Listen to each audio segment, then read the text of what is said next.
Hi friends, ఈరోజు నేను carrot beetroot కూర గురించి చెప్పబోతున్నాను.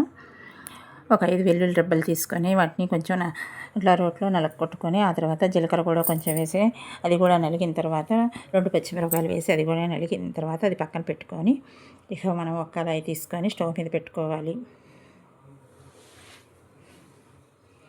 ఇక దానికి 3 టేబుల్ స్పూన్స్ ఆయిల్ వేసుకొని తర్వాత ఒక ఎండిపోయిన మిరపకాయని 2 ముక్కలుగా చేసి వేసి ఆ తర్వాత ఉల్లిపాయ ముక్కలు వేయాలి. నూనె వేడెక్కిన తర్వాత ఒకసారి కలపెట్టాలి.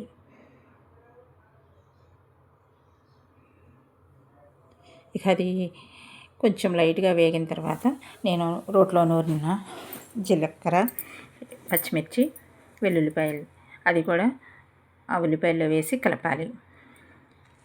ఇక ఆ తర్వాత మన చిన్న టేబుల్ స్పూన్ పసుపు తీసుకొని వేయాలి ఆ ఉల్లిపాయల్లో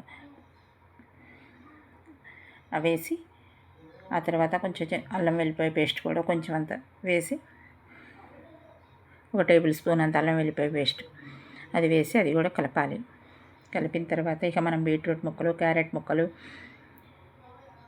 ఇక అన్నీ వేసి ఒకసారి బాగా కలపాలి. క్యారెట్ ముక్కలు ఇలా వేసి అన్నీ వేసి బాగా కింద మసాలా అంతా పట్టేలాగా ముక్కల్ని కలపాలి.